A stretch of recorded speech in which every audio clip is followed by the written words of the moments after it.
Thank you for joining us at the First Unitarian Universalist Church of Houston this morning. I'm Elsa Capitan White, and I've been a member of the church for 22 years. This morning, Dr. Bossen will be continuing our exploration of the fifth source of Unitarian Universalism with a sermon on humanism and the good life. He asks, what does it mean to live a good life? And then reflects on how different people have attempted to answer that question. For those of you new to our congregation or our online services, I invite you to continue watching after the benediction to hear more about the living tradition that is Unitarian Universalism. We now invite you to hear our call to worship.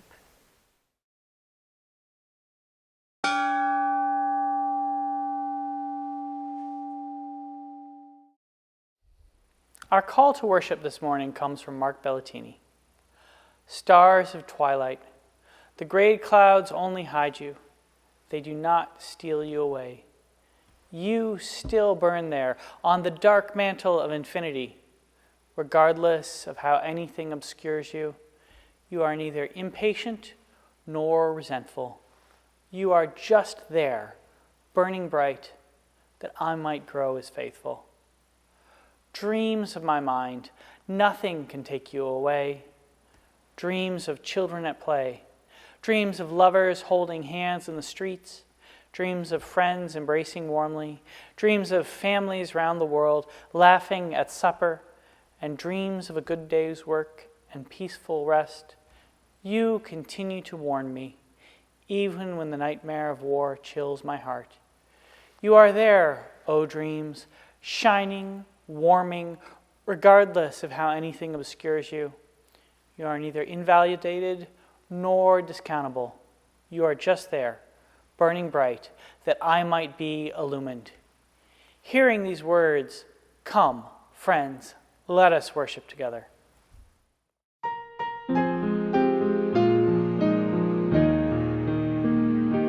Celebremos compartiendo nuestras vidas, encendiendo esta luz.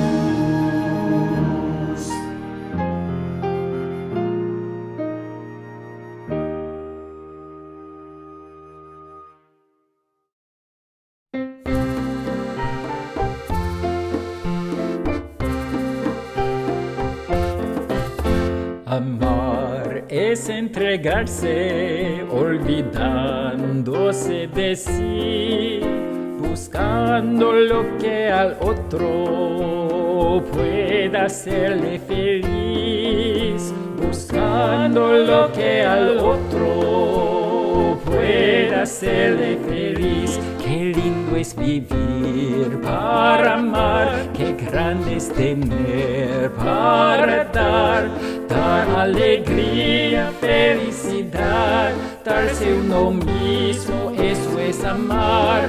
Dar alegría, felicidad, darse uno mismo, eso es amar. Amar como a sí mismo, entregarse a los demás. Así no habrá egoísmo que no pueda superar. Así no habrá egoísmo que no pueda superar. Qué lindo es vivir para amar, qué grande es tener para dar alegría, felicidad, darse uno mismo, eso es amar. Dar alegría, felicidad, darse uno mismo, eso es amar. Qué lindo es vivir para amar, qué grande es tener para dar alegría, felicidad, darse uno mismo, eso es amar. Dar alegría, felicidad, darse uno mismo, eso es amar.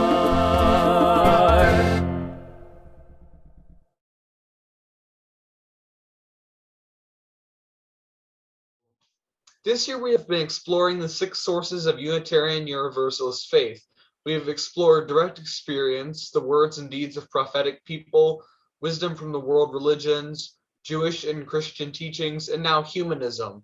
We will finish with the spiritual teachings of earth-centered traditions.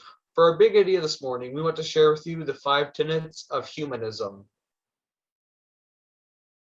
Showing love to all humans and to the earth and all creatures is a good thing to do. What we do and how we treat others is what will last beyond our own individual lives. We learn from many different people, ideas, cultures, and religions. No one has the right way. No, we have the power to grow, to learn, and to be our best selves. And lastly, we are responsible for what we do and become. Our lives are in our own hands. We are members of this year's Coming of Age group. We encourage you to explore more about humanism as well as the other sources of a Unitarian Universalist faith as you continue on.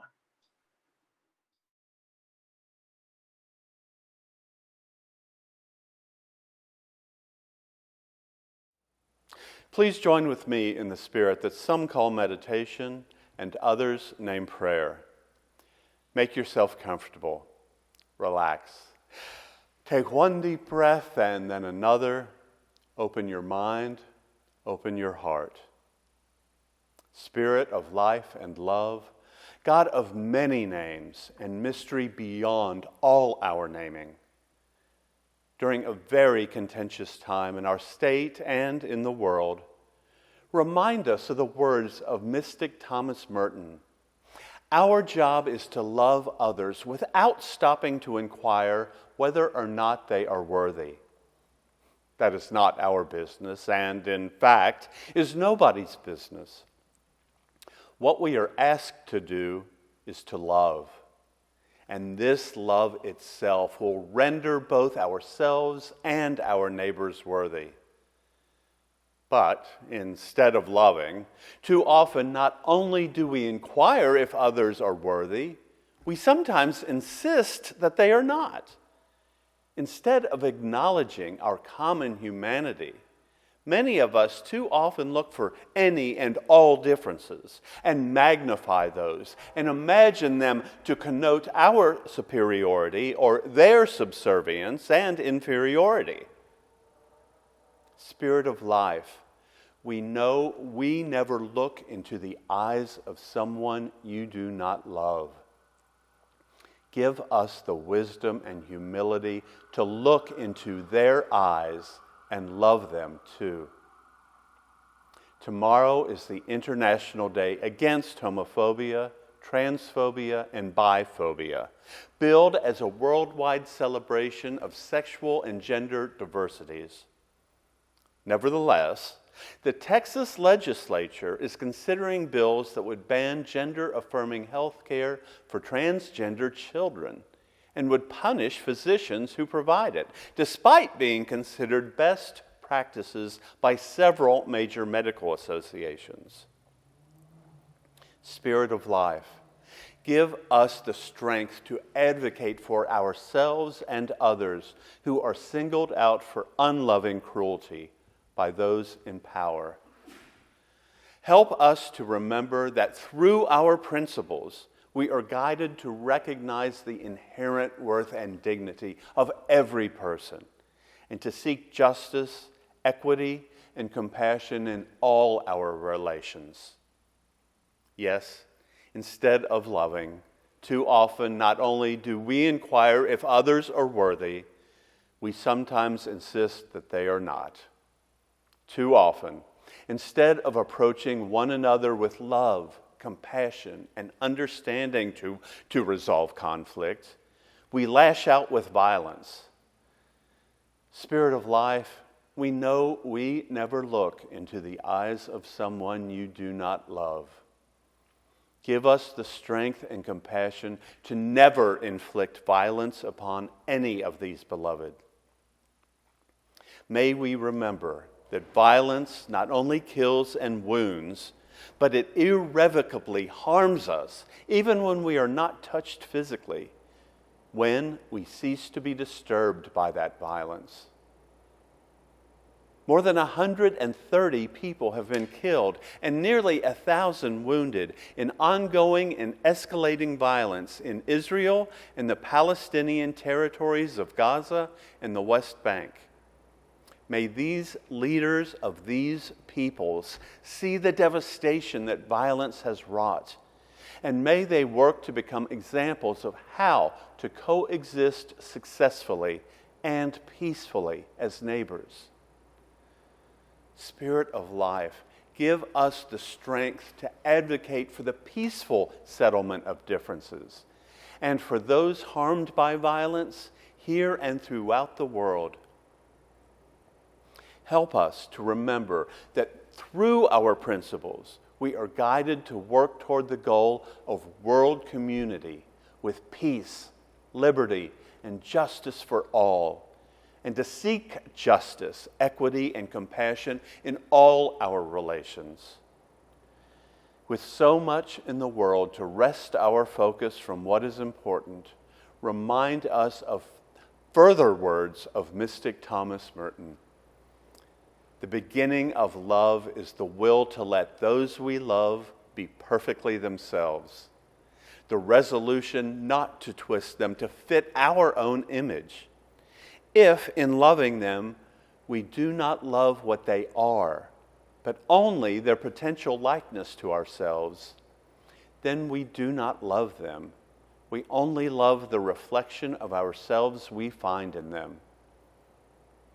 Spirit of life, remind us that to love others for who they are is our purpose and obligation, and give us the wisdom and ability to successfully accomplish that goal. We pray in the names of all those known and unknown, present and absent, remembered and forgotten. We pray in the names of all helpers of humankind. May the congregation, absent in body, though present in spirit, say Amen. We pause now together to lift up that which sits heavy and light on our hearts. I invite you to say the name or bring to mind those you wish to be held by the loving embrace of this religious community. They are part of the great cloud of witness and memory, and we will, even if we do not know their names, hold them in our hearts.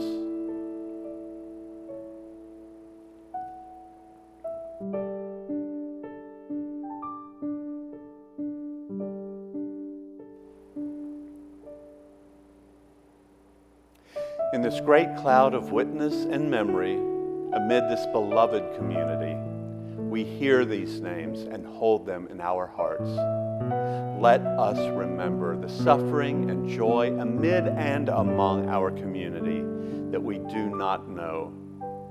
We pause in awe and wonder of the mystery that is life. In the spirit of love, in the spirit of hope, and in the spirit of compassion, I invite each of you to enter into a time of silent prayer, meditation, or reflection.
a sense of mystery.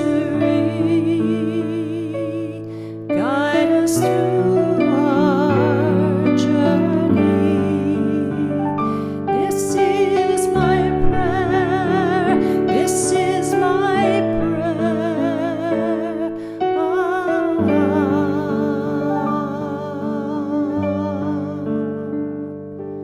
This is my prayer.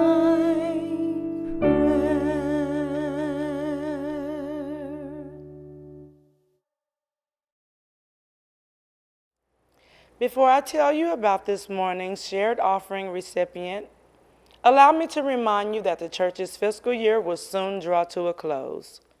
In order to end the year strong, please make an effort to be sure your entire pledge for this year has been paid. This morning, our offering will be shared with Casa Juan Diego. Casa Juan Diego was founded in 1980 following the Catholic worker model of Dorothy Day and Peter Marin to serve immigrants and refugees and the poor.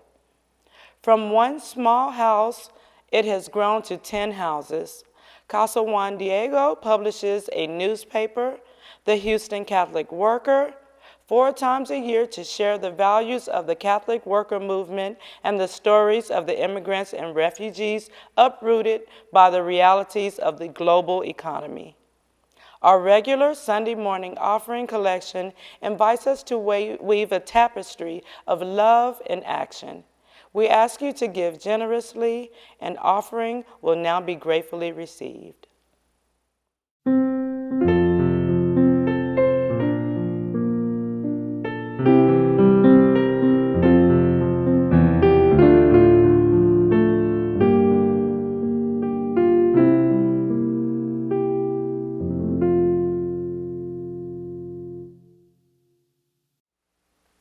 Our first reading is Winter Poem by Nikki Giovanni. Once a snowflake fell on my brow, and I loved it so much, and I kissed it, and it was happy and called its cousins and brothers, and a web of snow engulfed me. Then I reached to love them all, and I squeezed them, and they became a spring rain, and I stood perfectly still and was a flower.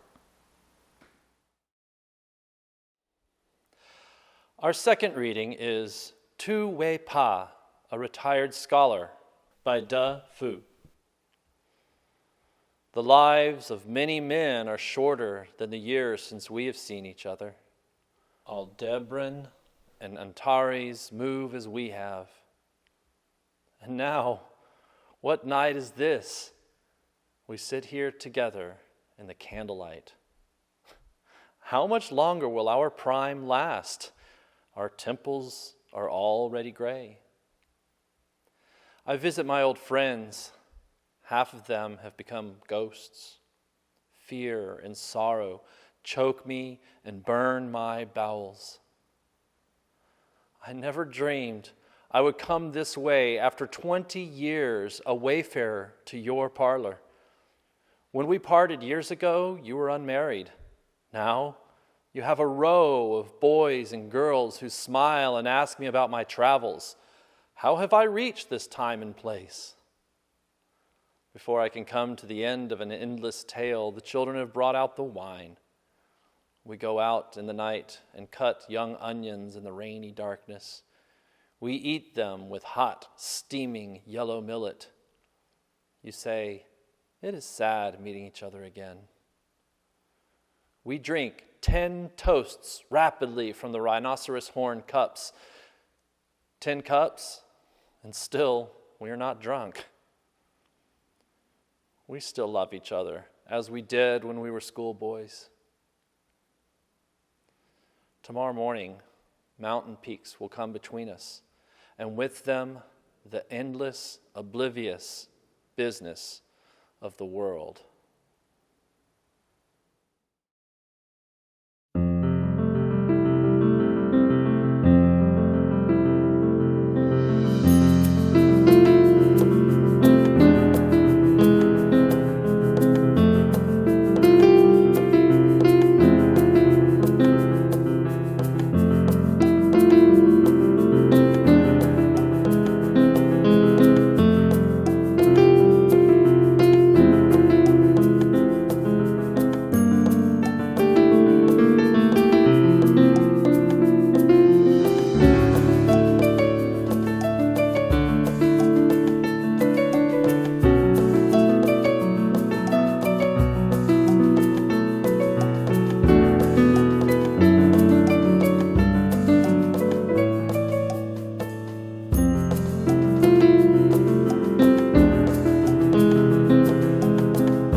This morning, I want to ask you a simple but provocative question.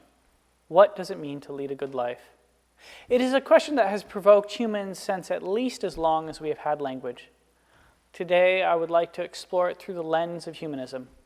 I do this for two reasons. First, humanism is our theme for the month, and so it is simply in keeping with our focus. Second, humanism, more than any other religious tradition, is concerned with this question. It's not interested in what happened before this life. It is unconcerned with what will happen after it. It proceeds from a simple proposition. All we now know is this life and this world. And then it asks, what can we do to make the best of it? Saying these words, I think of a text by Mary Oliver, beloved by so many Unitarian Universalists. Doesn't everything die at last and too soon? Tell me, what is it you plan to do with your one wild and precious life? Your one wild and precious life. Let me ask you again, what does it mean to lead a good life? It's a question that you alone can answer. I might make suggestions or offer parables and illustrations, but ultimately, your life is yours. It is yours to do with what you can. It is yours to decide what you treasure, what you disdain, what is worthy, and what is worthless. Or at least, that is so often our human aspiration. However we might define the good life, there is always the possibility, well, actually, it's the certainty, that our aspirations will be distorted by tragedy. The philosopher Martha Nussbaum has reflected a great deal on the nature of the good life. She offers a helpful definition of tragedy. It is the truth that an event that simply happens to me may, without my consent, alter my life. Who has not had such an experience? When you hoped, you planned, you worked for your life to go one way, and then things beyond your control permanently altered the path you were on. Maybe it was an illness.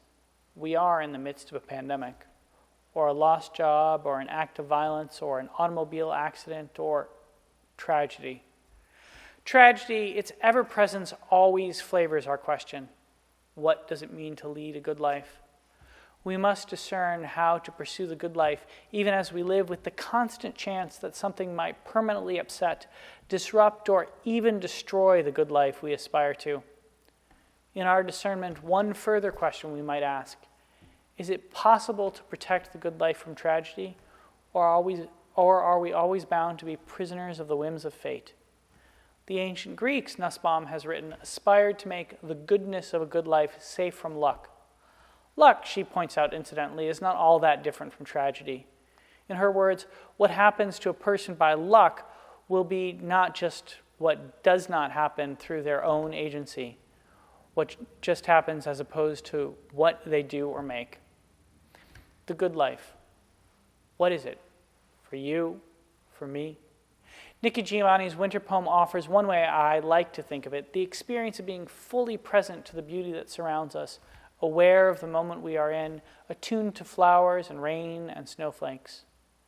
Once a snowflake fell on my brow, and I loved it so much, and I kissed it, and it was happy and called its cousins and brothers, and a web of snow engulfed me. Then I reached to love them all, and I squeezed them, and they became a spring rain, and I stood perfectly still and was a flower.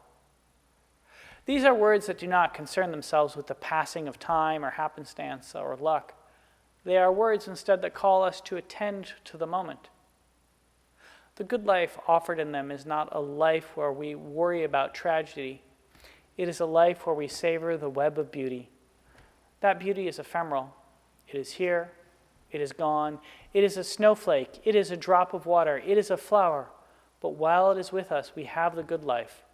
For what is life but segments of the ever-present crashing into the future and then fading into the past? I can revel in such a flash of the good life almost as I compose this text for you. Out my window, on the balcony, the green of herbs, a stalk of red gladiolus, the jagged edges of artichokes and pots, dill's spidery yellow, hard green lemons, and tiny, just forming tomatoes with that earthy smell which comes from leaf brushed on leaf. There is a good life to come from engaging in such greenery. even if that good life is only secure in the eternal now and not in the steady drumbeat of time. We might seek a more expansive understanding of a good life, one that extends beyond a single moment into something more total. From which vantage shall we pick it? When shall we say we have found the good life? According to Aristotle, the Greek philosopher Solon argued that it was only once we are dead that someone could pronounce us as having been blessed, because it is only then that we are finally beyond evils and misfortunes. Until that point, humans are always vulnerable. Tragedy can ever strike. The wealthy might be reduced to poverty. The parent might outlive their children or even their grandchildren. Fame might be translated to notoriety. Mental acuity might dim to dementia. What then becomes of the good life? Solon seemed to think that it was lost. Aristotle suggested that such a position was absurd because it denied our present happiness. I am inclined to share such a view. I think here of loves I have had and lost. Surely the happiness we had together with all its momentary goodness was real. But then, perhaps I am making a philosophical mistake in assuming that there is some continuity between the good life and the happy life. Is there for you? Or do you view goodness and happiness as separate entities? So let me return to my oft-repeated question and ask again, what is the good life? Such a question presupposes that we somehow can define the good. Such definitional efforts almost immediately become problematic. Is there a good, universal definition to which we should orient ourselves? Or are there only particular goods? There is your good, and there is my good, but it is much more difficult to find our good. Anyone who has had children has probably been confronted with this very question. You raise your child, you struggle to imbibe them with your values, a sense of the good that you hold. You aspire for them your sense of the good life. Maybe it contains prosperity. Perhaps it is filled with service. It might be that it is focused on academic rigor and scholarly success, or that it is organized around love of family. Whatever the case, one day your child grows and becomes an adult, and you come upon that verse from Khalil Gibran. Your children are not your children. They are the sons and daughters of life longing for itself. They come through you, but not from you. And though they are with you, they belong not to you. You may give them your love, but not your thoughts, for they have their own thoughts. They have their own thoughts, their own definition of the good. Sometimes it seems that that definition is the same as yours. Other times it is quite different. Here I think of my life and the lives of my grandparents, great-grandparents, all of whom I never knew. Were their understandings of the good life the same as mine? My life would probably have seemed impossibly strange to my great-grandparents. They came of age in a world where there was no internet, prior to social media, before it was even imaginable for people to fly on airplanes. Nussbaum has attempted to develop an understandings of the good that might transcend such cultural and temporal contingencies. She suggests that it might be pursued through another deceptively simple question. What is this person able to do and to be? Such a question might offer up a different good, a different understanding of what is possible in each location and each time. Nonetheless, she suggests it might ultimately yield some certainties. Actually, it yields a neat list of 10. Here I shall not quote her at length, but instead focus on a single example. She calls her answers to her query capabilities, an idea she developed in dialogue with the economist Amartya Sen. The first of these, she suggests, is life. And she suggests that at any place, time and place, the good of life might be understood, in her words, as being able to live to the end of a human life of normal length, not dying prematurely or before one's life is so reduced as to be not worth living. My father's grandparents lived in Bratslav, Ukraine. It's a small city where in 1900 the average life expectancy was 37. A number no doubt made low in part because of the high rates of infant mortality. I anticipate living into my 80s. In both cases, our sense of a good life might be different based on how long we can anticipate living. But in each case, under Nussbaum's definition, we could claim that our life was good, or on this dimension at least, if we had lived at a minimum as long as we could reasonably anticipate. How might such a definition shape your own understanding of the good life? What other elements would you add? I repeatedly pose my query because I suspect that, try as we might to find some universal definition, much of the answer is always going to be subjective. It is my one and wild and precious life, not yours. In the end, or now, I will be the one who determines whether or not it was good for me. Others might shape my expectations. I might feel cheated if I know I'll have a much shorter span than should be anticipated, or blessed if my life exceeds what I had imagined. But ultimately, it will be me who makes the judgment. What does it mean to lead a good life? As your minister, I suspect that more than a few of you would appreciate a bit of guidance, or at least a suggestion of understanding in the sermon. And while I will always pass the question back at you, it seems best to conclude with a reflection on how I think of the good life. It's been greatly influenced by my parents. All of us, I suspect, respond to the query in dialogue with our families of origin. At some point during the political rights family values crusades of the 1990s, my parents told me that they objected to all of those who cast family values as inherently conservative, saying, "We have family values. We have liberal family values." As far as I can tell, those values boil down to love your family, treasure your friends, bring more beauty into the world, and hate fascism. And certainly my own conception of the good life falls distinctly along those lines. Good life I aspire to has a social, an aesthetic, and a moral dimension. Love your family and treasure your friends. We are social creatures. We are born into the community of family. As life proceeds, we create our own families, our families of choice, however we define them. We also create our communities of friends because, well, life was not meant to be lived alone. More pleasure is often found when the good things of life are shared. A meal can be made more brilliant with conversation. A piece of art can shimmer more brightly when observed with a friend. The aesthetic dimension. We humans are gifted with rich imaginations. We are always creating things that have never existed before from the intersection of ourselves and the world. The eye peers out and creates that photograph. I suspect that the need to create, to imagine things into being is central to who we are. The good life is one in which our creativity can at least be partially satisfied. I doubt that true creativity can ever be fully satiated. The moral dimension. I put it perhaps crudely as hating fascism. There are those who would seek, for whatever reason, to limit the human possibilities of others. My own understanding of the good life, one in which there is flourishing through creativity, love through family, of origin, chosen, both, or however understood, and social satisfaction requires that I work to expand, not contract, the possibilities of others. What about you? How do you imagine the good life? Not the good world to come, not the thing that comes after we are here, but the life that we have now. What does it look like when it is good? These are questions for you and for me to answer as best we can.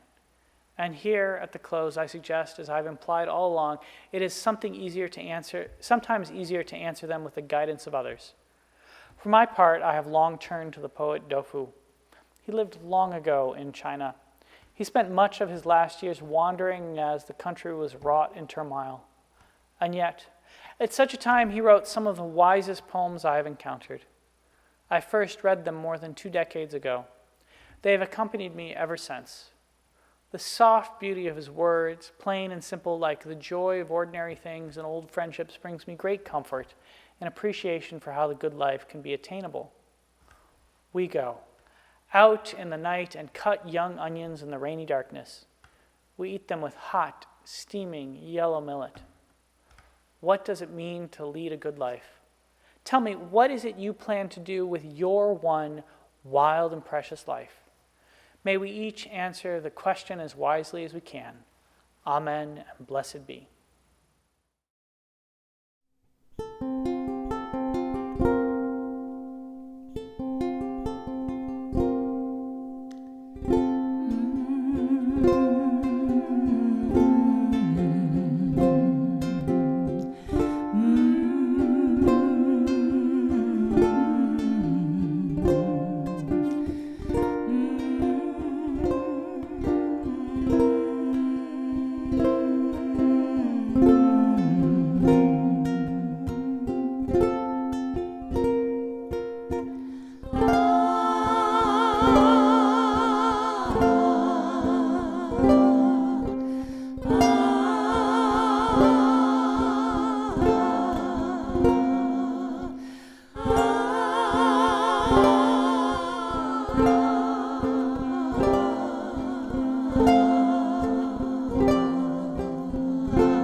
lifted up, love bless your way.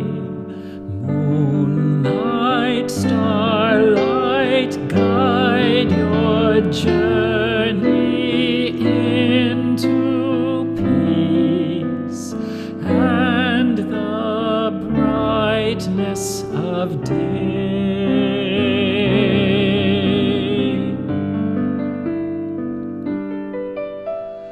Go lifted up, love bless your way.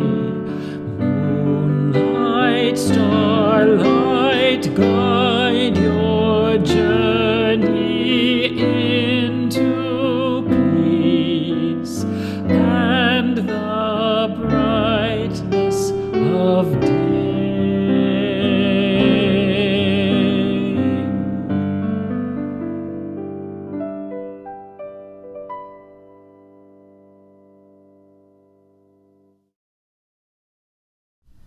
We extinguish this flame, but not the light of truth, the warmth of community, or the fire of commitment.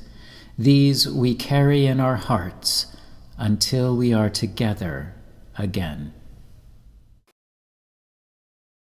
Let us go in the spirit of love, never knowing when or where we may find the divine, yet conscious of the spark within each of us and the unfolding beauty that surrounds us. Go in peace, go in love.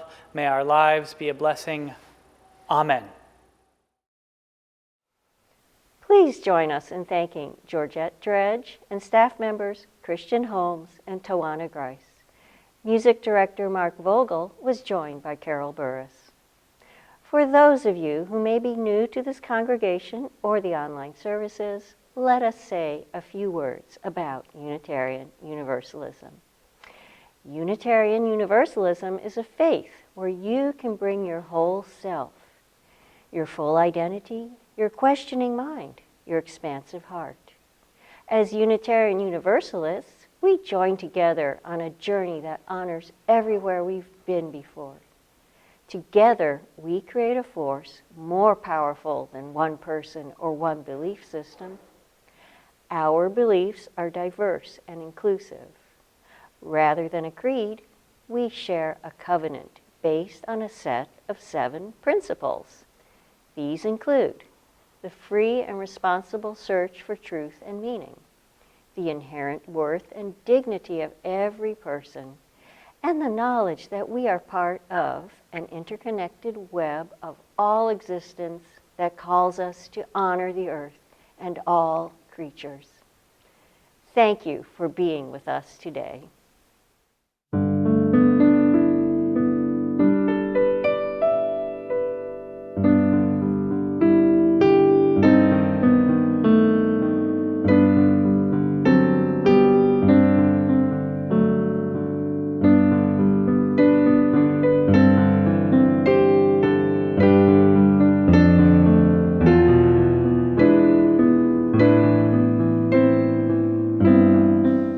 Many groups meeting online.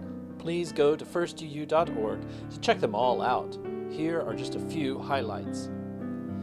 After the service, we have 2 opportunities to chat, the coffee half hour at 11:30 and the discussion circle at noon.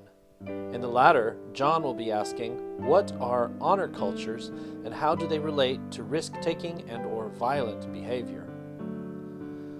Both traditional and experimental writings are welcomed at the Creative Writing Group, which meets today at 2. Join those asking, who is Jesus and why did he have such a profound effect on the world?